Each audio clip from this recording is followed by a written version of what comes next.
afternoon, ladies and gentlemen. Welcome to the retirement ceremony honoring Senior Master Sergeant Stephen Holdenried on the occasion of retirement from the United States Air Force after 26 years of honorable uniformed military service. I am Technical Sergeant Christopher Anderson, and I will be your narrator for this very special occasion. The presiding officer for today's ceremony is the Director of Operations for the 351st Air Refueling Squadron, Lieutenant Colonel Micah Yost. Ladies and gentlemen, please stand for the arrival of the official party and the playing of the British and American national anthems.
Ladies and gentlemen, please be seated.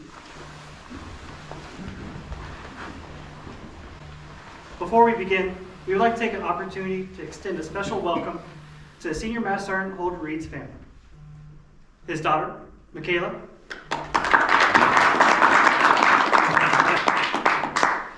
joining us virtually are his sons, Stephen and Daniel, and his daughter, Annabelle.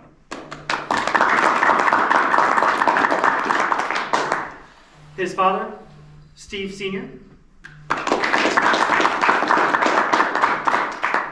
and his sisters, Angela, Renee, and Gina.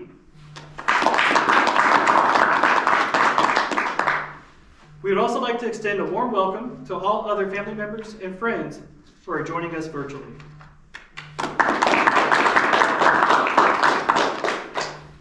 In addition, we welcome our distinguished guests in attendance. Please hold your applause until all guests have been introduced. The Vice Commander, 100th Air Refueling Wing, Colonel Jason Herring. The Command Chief, 100th Air Refueling Wing, Chief Master Sergeant Michael Venning. And the Chief, Royal Air Force Future Concepts and Strategy, Lieutenant Colonel Matthew Brown. Finally, we extend a warm welcome to all commanders, chiefs, first sergeants, friends, and member of Team Mildenhall who have taken the time to share this special occasion. Thank you for joining us today.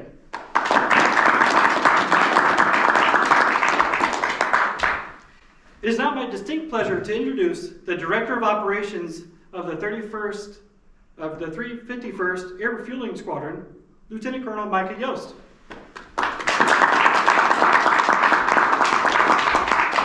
I allowed to have a beer up here? Yeah. So I prepared some comments, but I just want to say before I start, I really appreciate the honor, Steve, of being able to officiate your retirement ceremony. he and I have got to know each other working for the wing recently, and just really an honor to be not only a colleague of yours, but your friend. So thanks a lot, man. All right, welcome. Thank you everyone who's here today to celebrate this special day with Senior Master Sergeant Holdenried, soon to be retired, right?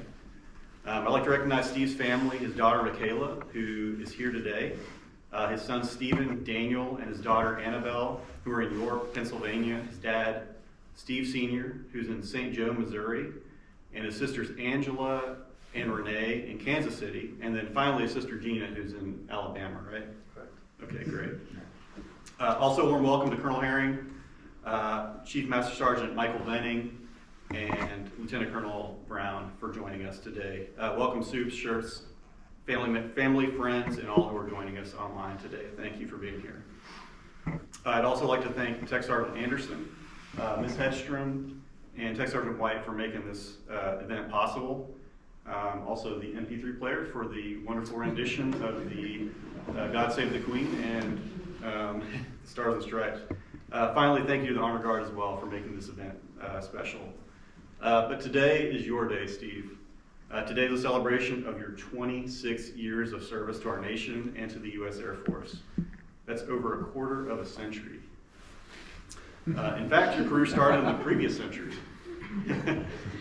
Pretty crazy. There aren't too many of you left from that century whose career started.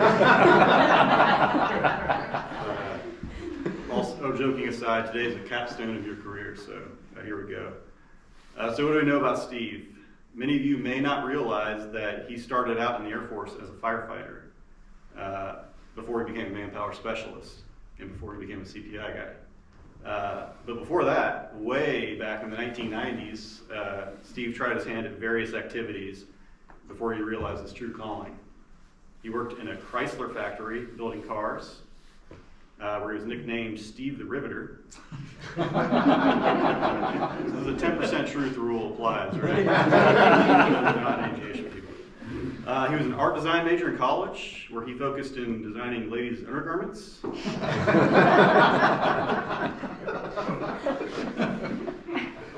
That's true. But one day, Steve just happened to be browsing Airman's magazine, saw several photographs, and it sparked his interest in actually joining the Air Force and trying to become a photographer, apparently. So he enlisted, and after completing basic, the Air Force, the powers that be, decided that the Air Force had no need for him to be a photographer at all. In fact, he had 8 choices to pick career fields, and none of them were firefighter. But Steve was selected as a firefighter, and he was excited to start his new career, and he was a team player, so he was ready to do it. Out of basic, his first choice of assignment was, guess where? Right here, RAF Mildenhall. In fact, he spent his entire career trying to come to Mildenhall. Every single assignment choice, his first choice was Mildenhall. I think out of basic, all of his choices were overseas assignments. However, they told him, hey, we don't have any overseas assignments for you, dude. Pick something else. But I think it's pretty cool that it finally happened on your final assignment. It's pretty noteworthy that here we are today celebrating your career at the assignment choice, your first choice, right out of basic, and then all through your career where you wanted to be. So I think it's pretty cool that we're here today and able to celebrate here. However, the Air Force decided to send you to Scott Air Force Base instead for your first assignment. Look at those performance reports. It's interesting. I'm unfamiliar with doing EPRs for firefighters, but some of the early verbiage on his EPRs was good common sense, positive attitude, ensures personal safety of others. In fact, common sense was repeated on multiple EPRs, actually. It was like the first line of their EPR, common sense. Which, yeah. In the ops world, we usually try to fluff them up a little bit, try to make it look like you saved the world. 10% truth rule applies on EPRs and OPRs as well. But thinking about it, a firefighter has those basic sound, judgment, character qualities. And that's what we need in firefighters, right? So in a way, it makes sense that you had common sense, you had regard for safety, those types of things. We don't need, fancy, fluffy types of things for firefighters. That's what we need, just common sense, grounded type of person. He told me a funny story about the biggest fire he faced while he was at Scott Air Force Base, which usually didn't see a whole lot of action. Airfield and Air Force Base, there's not a whole lot going on as far as major fires. But one particular day, there was a major structural fire, and it was actually occurring at the base housing. And apparently, one of his coworkers, one of the other firefighters, had grabbed his gear and geared up and went out to fight the fire. So Steve was left with his pants down, not able to, the biggest fire of his career, not able to participate and not be able to do it. So, not good. More importantly, though, while he was at Scott, his oldest son, Stephen III, right, was born in 1997. He also had the opportunity to deploy in support of NATO ops to Italy in 1999. Although his second son was due during that time, Steve said, it's my turn, my deployment. I'm not going to try to get out of it. So I think, it kind of says a lot about a person's character when they have personal things going on and they still opt to take a deployment, or they still opt to, volunteer to be the first one go. So I think you'll see that as kind of a theme throughout Steve's career, is that he's, service before self.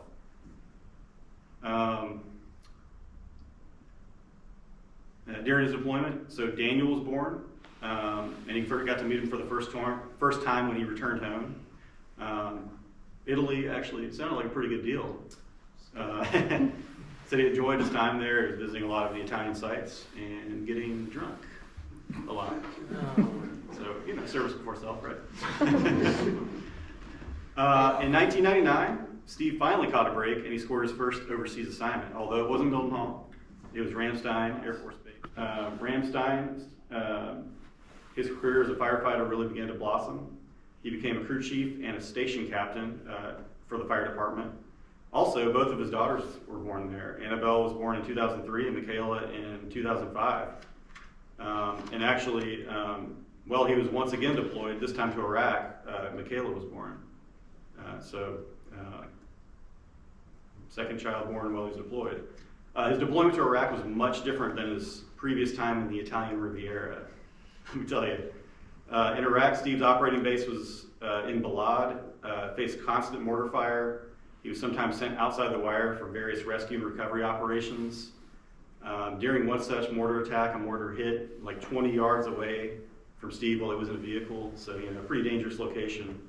On another occasion, they were working a fuel leak outside the wire, and there was a random Iraqi man that kind of worked his way through security and got right into the middle of the scene. Fortunately, he was whisked away, and that wasn't an issue, but a pretty scary situation. So quite a bit different from Italy, right?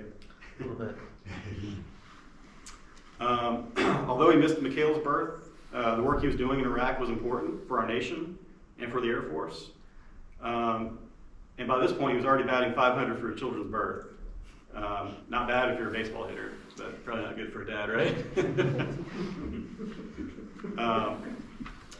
Steve seemed to always have a positive impact on those around him. I spoke with one of his former colleagues in Germany. He's a German man, a firefighter named Stephen, who spoke very highly of Steve. He actually told me that Steve garnered the nickname Sweet Bush. Details of the story are probably not appropriate for this venue, so I'll leave those out. But he was very fond of Steve, and he sent some comments that I'm going to go and read.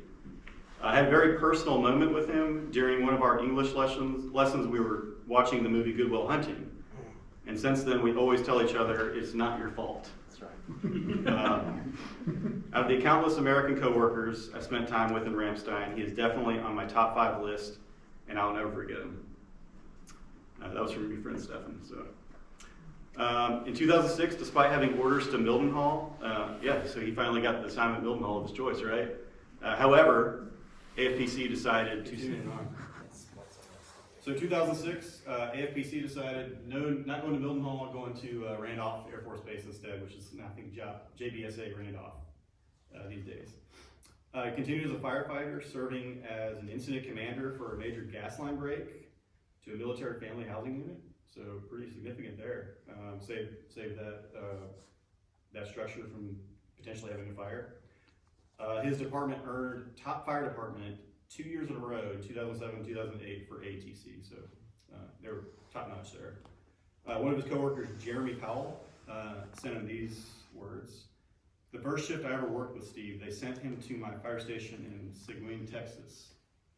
It was a sleepy role and location, but he came in like an ORI instructor, or an ORI inspector, looking everything over, asking lots of questions and digging into the records. We were both E6s, but he was so overbearing that I didn't really like him at first. That's when I knew he didn't really belong in the fire department. He should be crunching numbers for the Air Force somewhere else. Another time we were at a fire department barbecue, and I had brought a watermelon along with some other things. I cut the melon and sat it out, and I noticed that maybe it had a bad smell, but he wasn't sure, so he looked at it. Steve happened to be the first one to walk up and grab a piece of the watermelon. And he bit in and made the nastiest face because the melon was bad. And I sat back laughing so hard, he came right over to tell me my melon was bad. That was the story. So being a firefighter did take its toll on Steve physically. In 2009, he had back surgery, and 2010, they decided that he was no longer, physically able to continue on as a firefighter. So Steve was faced with a, career cross path at this point. And they decided that he would cross-train as a manpower analyst. Although the career field manager didn't want you, apparently, right? Didn't want me. Didn't want him. A mentor of his, Chief Master Sergeant Moore, really advocated for him to cross-flow into manpower. So I think he contributed that to being able to go to your next career. But as it turned out, that was a major turning point in his career. A lot of new developments in Steve's career. He started getting a lot of awards and recognition for his abilities and his knack for the job as a manpower specialist. One of his first projects he spearheaded was a standard development study, more of a process improvement type of project, but he identified 15 billet reduction with the Sear Schoolhouse, which ended up, which could have saved them $1 million annually. And then he earned the small base associate unit NCO of the year, senior NCO of the year, which was a pretty major accomplishment at that time. So started to really develop at this point in your career. 2013 to 2014, Steve went to Incirlik for an unaccompanied tour there. He was the manpower NCOSC and subsequently promoted to senior master sergeant at that point. He was made the manpower chief right after that, and then drove several process improvement initiatives for the base. Saved them $2.7 million and over 12,000 man hours. And he earned the FSS Senior NCO of the Quarter and his Flight Earned Team of the Year in 2014. Later in 2014, Steve and his family moved back to Scott, where he served as a superintendent for the 3rd Manpower Requirement Squadron. This is where his drive for process improvement really flourished, I'd say. As he completed his Green Belt certification, he led an en route maintenance training project.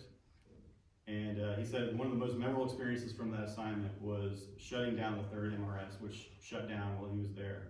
And he was literally the last person out of the building, locked the door, and walked out for the last time for that squadron.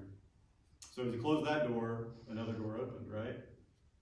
At that point, after over 20 years of trying, in 2018, Steve was granted an assignment at RA Milton Hall. And here he is today, right? He was accepted as the manpower flight chief.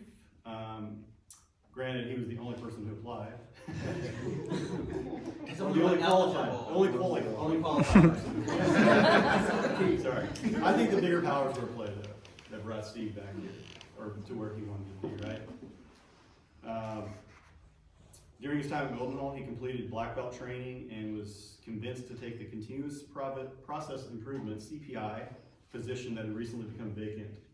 Although Steve told me he didn't want this job at all when he first took it. However, he did tell me that once he got into CPI, it really became his passion, and he found his niche within the Air Force, albeit later in his career, but he still found what he really wanted to do. continued to have an impact on those around him, including senior officers. I got a statement from, most of you know, Lieutenant Alblinger here. I want to just read this real quick. I wish you all the best in your future endeavors. It has been an honor and a privilege to serve alongside you on the WSA staff. As a senior NCO, you stepped up on multiple occasions and solved complex problems for me. I was able to fire and forget the taskers because I knew you'd get them done. Thank you for your hard-charging attitude until the end, your steadfast leadership, and your genuine friendship. Look me up when you get back to the States. We'll go get a beer and catch up. Fair winds, my friend. So this is also the time where Steve and I met. And I was brought over to the wing to be the project officer. He and I were going to be the project officers for the Mildenhall model. He'd already been working on it, and I was brought in by Colonel Baker to join the team. This was a headquarters initiative to reorganize the 100th Air Refueling Wing, which essentially what we're doing is completely revamping the structure and the organization of the wing. So pretty big project. It's called the Mildenhall model. I'm not even sure if we're allowed to say that word anymore. I think a lot of people in this room are intimately familiar with it. To me, it became quickly apparent that Steve possessed an exceptional level of organization, a deep understanding of the organization, and a game plan for execution. He basically handed me a finished product. I think Colonel Baker just picked me for my good looks. I don't know. But really, I mean, it was a really good team that we ran. We had a lot of professionals who worked through some very difficult problems, found solutions, and it seemed, even when it seemed that none existed. When we were finally told the project was going to be put on hold indefinitely, I had a lot of mixed emotions. Steve, however, he was used to this. He told me this is part of the process improvement experience. Get used to doing a lot of work for nothing. Although we did a lot of good work, and even though it didn't materialize, we made some valuable contributions for the wing, and it helped senior leaders interface with headquarters to communicate the needs of the airmen of the Bloody 100th. None of this would have been possible without our workforce, Senior Master Sergeant Holdenried. So, Steve, you got a very bright future. I don't doubt it. Although the job hunt is understandably frustrating, I have no doubt that we place in the career that's perfect for you. The Air Force is privileged to have had you for 26 years of honorable service. In your time, wherever you were, you put your service before yourself, you made positive impacts on people, and you made things better for those around you. Thank you for the honor of serving as your retirement official today. It has been an absolute privilege to serve with you here at RAF Mildenhall. We'll miss you, but make us proud in your future endeavors. Best of luck. Godspeed. Thank you.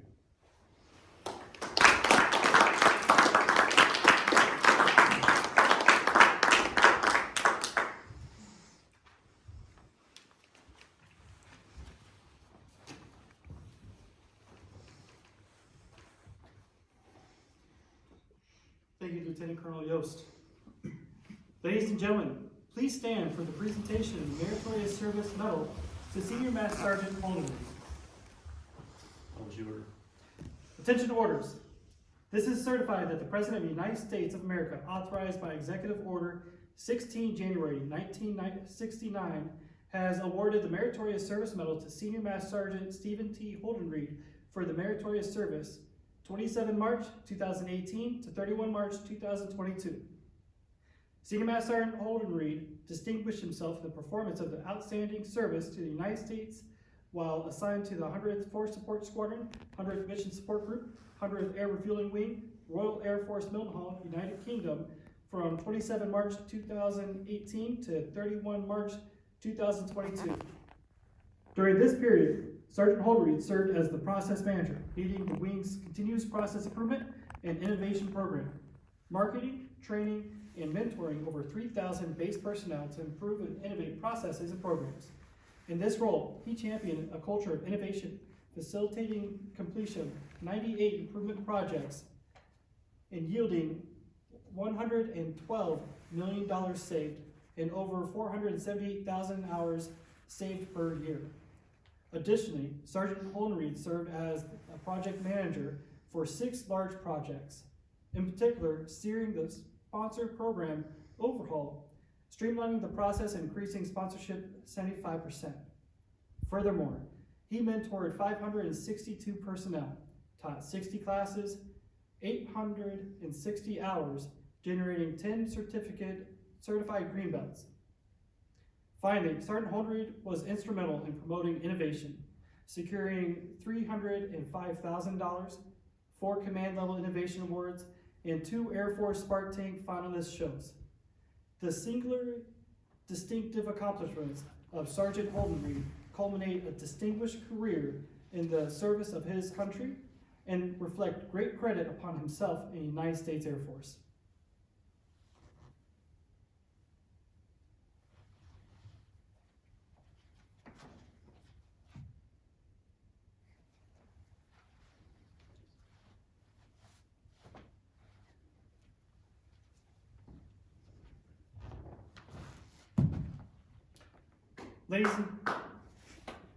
Ladies and gentlemen, we will now present the retirement order. Publishing order. Attention orders. By order of the Secretary of the Air Force, Special Order AC-016858, effective 31 March 2022, Senior Master Sergeant Stephen T. Holdenried is relieved from active duty service after serving 26 years and 25 days. 100th Air Refueling Wing, Royal Air Force Mildenhall, is retired effective 1 April 2022 in the grade of Senior Master Sergeant and is hereby directed to proceed to his home of selection.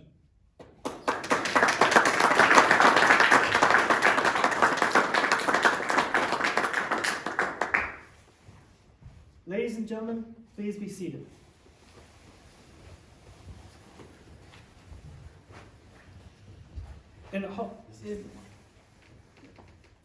In honor of Senior Master Sergeant Holdenried's retirement, we will present him the Certificate of Retirement.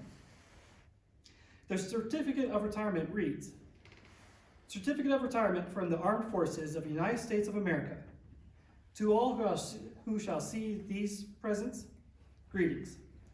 This is to certify that Senior Master Sergeant Stephen T. Holdenried, Jr., having served 26 years and 5 days faithfully and honorably, was retired from the United States Air Force on the first day of April 2022.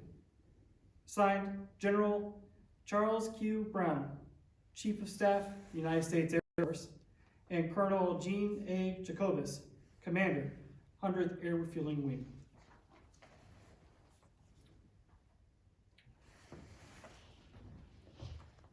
We will now present the Presidential Certificate of Appreciation to Senior Master Sergeant Holdenried. The Certificate of Appreciation from the President of the United States reads, I extend to you my personal thanks and the sincere appreciation of a grateful nation for your contribution of honorable service to our country. You have helped to maintain the security of the nation during a critical time in its history with a devotion to duty and a spirit of sacrifice in keeping with the proud traditions of a military service. I trust that in the coming years, you will maintain an active interest in the armed forces and the purpose for which you served. Those who follow in your footsteps will draw inspiration from your commitment, dedication, and sacrifices made to ensure the protection of our American freedoms. My best wishes to you for happiness and success in the future. Signed, Commander-in-Chief, Joe Biden.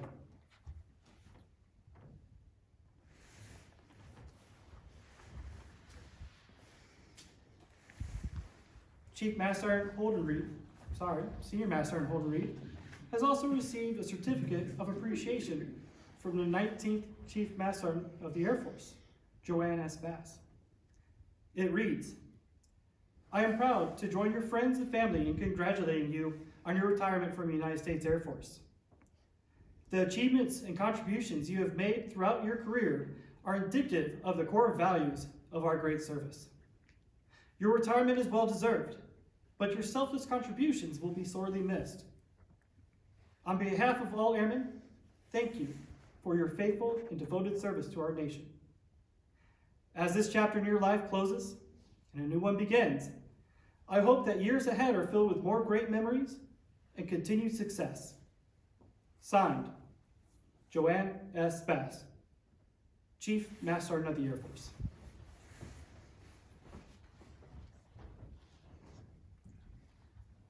Every retiree also receives a special retirement pin as a memento of their active duty service. On the occasion that the retiree elects to wear the uniform, they also wear a pin, the retiree pin, on the left lapel. At this time, we would like to ask Sergeant Holdenried's daughter, Michaela, to please join her father and place the pin on his uniform, symbolizing his transition from active duty to retired status.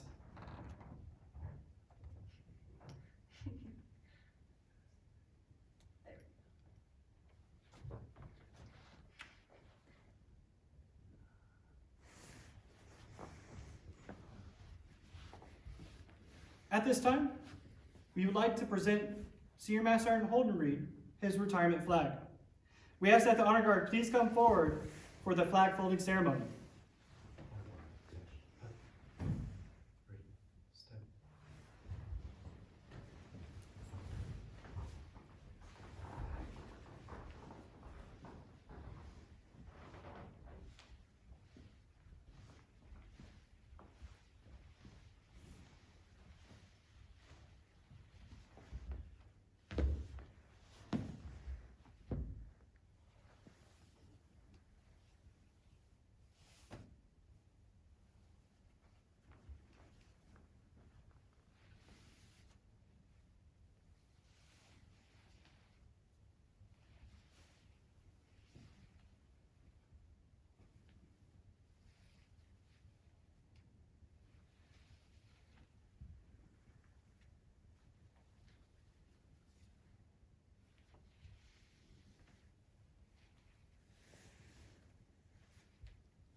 For more than 200 years, the American flag has been a symbol of our nation's unity, as well as a source of pride and inspiration for millions of our citizens.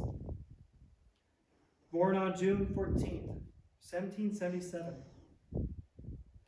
the Second Continental Congress determined that the flag of the United States be 13 stripes, alternating between 7 red and 6 white, and that the Union be 13 stars, white in a blue field representing a new constellation between 1777 and 1960. The shape and design of the flag evolved into the flag presented before you today. The 13 horizontal stripes represent the original 13 colonies, while the stars represent the 50 states of the Union. The colors of the flag are symbolic as well. Red symbolizes hardiness and valor. White signifies purity and innocence. And blue represents vigilance, perseverance, and justice.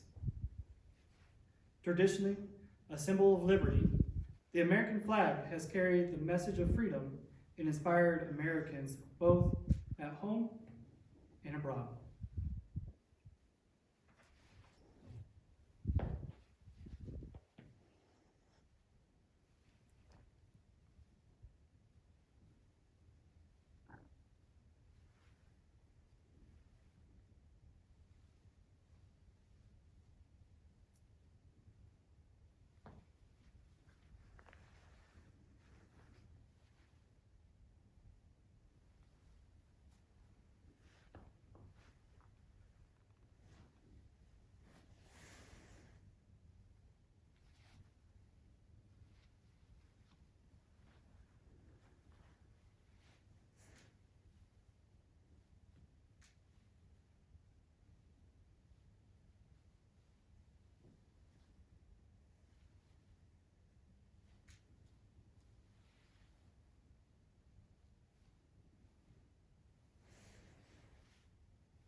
Senior Master Sergeant Holdenried, on behalf of your squadron, your family, and your friends, I present to you this flag in recognition for your 26 years of faithful service with the United States Air Force.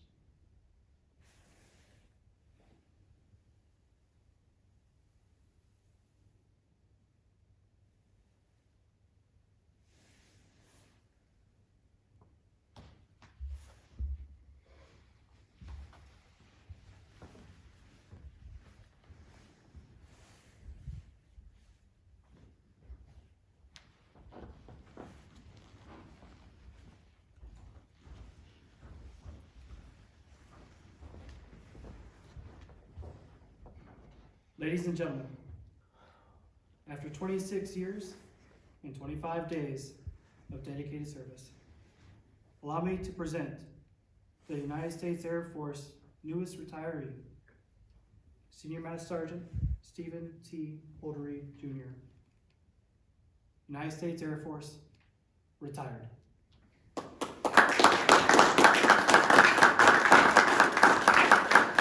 I've been to a lot of different ceremonies, and I always thought, man, those things go on forever.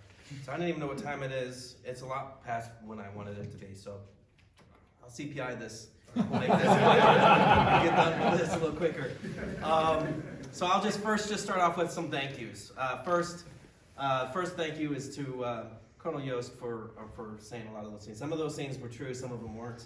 I won't tell you which one it was, what that was true and what it wasn't, but I appreciate all that. Colonel Yost, we sat together for, wasn't only like, 8 months or something like that? It wasn't a real long time, but we got to know each other. We are on total different spectrums, I think, politically, but that didn't matter. It didn't matter because we got along really well anyway. It's the differences of opinion is fine. So it can be done. People can have it. Respectable, right? Right. And we had good discussions. So I appreciate you doing this for me. I really do. Sergeant Anderson, thank you very much for emceeing this. Sergeant Loftus started this to help me out a little bit. I was going to do it all on my own, then I realized I cannot do this by myself. And so I really need your help. And so he stepped up. And especially the last couple, he just came back from leave himself, and so I really appreciate you jumping in. Miss Hedstrom, again, she was like, hey, I'll help him out a little bit, I'll give him a little bit of help, and I was like, I don't have a proffer anymore. And so, today, and I asked her, hey, would you mind? She's like, yeah, I've done these before. So now she's on the other side of it, so I don't know, you can tell me what you think. Thank you very much for setting it up, and I know they're out of the room, but I'm going to thank them anyway. Airman Wallace and Gibson, fireman and a cop. It's always great to see the two of them together. Yes, I was a fireman, anyway, it's really great to be able to see the firefighters being able to get out and do these kind of things, because a lot of times they don't get a chance. So that was great. And I, of course, Colonel Herring, Chief Venning, and Colonel Brown, thank you all for coming. We barely know each other, Chief, and I know we talked a few times, but I really appreciate Colonel Brown for coming. We gelled. He's kind of, it was either him or Colonel, what's that? No. Anyway, when I was hired, whoever hired me, if you hired me, it was his fault for taking me. And it was true, I didn't want the job of the CPI person. I was trying not to get it. I said, let me just do it from the office. I'd rather not leave the people that I just started working with. And I didn't want it. But you and Colonel Bentley, just like, hey, it's yours. Do what you think you need to do. And I was like, okay, I don't know what I'm doing. But I figured it out, and then I realized, CPI is what I want to do. It's what I want to do when I become an adult and get out. So I appreciate the opportunity that you gave me to be able to do the job. It was something that's true for most of my career. I didn't always know what I wanted, and you don't know what you want until you start doing something different. I didn't want to be a fireman. It's true. I joined thinking I was going to go in, do 4 years, get out, and start working in a job. My sister's the one that joined the Air Force first. I saw the magazine. I was like, I could do this. I was an art major. I want to do that. I want to work for, not a photographer so much, but working for the magazine. And they didn't That wasn't an option. They told me, oh yeah, go open general. Open general was not the way to go, and I got what I got. And then as soon as I started doing the job, I loved it. And I did really well. I was acing the tests in tech school, and I really enjoyed it. And then I didn't want to stop doing it. But yes, in 2009, I had to get surgery. I died.